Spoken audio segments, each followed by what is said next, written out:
Alors bienvenue au jardin, au Louvre pardon, et aux Tuileries. Alors c'est le genre de paysage qui impressionne le négro d'élevage. Oui, le négro d'élevage, c'est celui qui a fréquenté les écoles occidentales et qui a un master en économie, un master 2 en méfaits sur la commode et qui considère avoir atteint le niveau de son éleveur, enfin de son maître. Alors le nègre d'élevage, il est toujours très impressionné par ce genre de choses. Alors qu'en réalité, vous voyez, ces bâtiments-là ont été construits bien avec de la vente de la volaille africaine. C'est comme ça que les Occidentaux appellent le sujet. L'esclavage des Noirs, oui en effet, vous voyez. Parce que l'économie, l'activité économique qui a permis à tous les pays européens de pouvoir se doter de tels bâtiments, c'est la vente d'êtres humains. Alors le nègre d'élevage, il est toujours très impressionné. Déjà parce que il est pas au courant. Voilà, il s'imagine que c'est par un quelconque génie scientifique occidental que tout ceci a été bâti, alors qu'en réalité, la pierre de taille, l'usage de la pierre de taille pour la première fois de l'histoire de l'humanité, c'est en Afrique. Voilà, il suffit de se renseigner un petit peu, mais le nègre d'élevage, lui, il est pas au courant de ça. Il s'imagine que c'est le génie occidental qui est à l'origine de tout ça. Et vous voyez, on va mettre en lumière des hommes comme Victor Hugo, qui était un esclavagiste. Son père était esclavagiste, son grand-père était esclavagiste.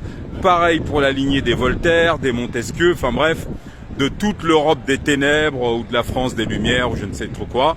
Alors oui, ici, ce que vous voyez là, c'est le produit d'un trafic humain qui aura duré en Europe près de 6 siècles. Voilà. Et vous retrouvez ce même genre de construction en Espagne, au Portugal et dans toutes les capitales européennes, etc., à Bruxelles, à Londres, etc. Et ici d'ailleurs, vous savez que nous sommes des sauvages. Alors pour faire fonctionner un musée comme celui-ci, devinez quoi? Eh bien il va falloir exposer ce qu'on a volé chez le nègre d'élevage. Voilà, du moins chez ses ancêtres, qui eux avaient un peu plus de dignité. Donc au musée du Louvre, vous avez un département Afrique, comme d'ailleurs dans tous les musées européens. Et donc l'éleveur en chef utilise la production intellectuelle de nos ancêtres à nous les Noirs pour pouvoir s'enrichir d'année en année. Et naturellement tout ceci sous couvert des droits de l'homme, parce qu'il faut quand même pas déconner, d'accord? Les droits de l'homme c'est eux, c'est pas nous.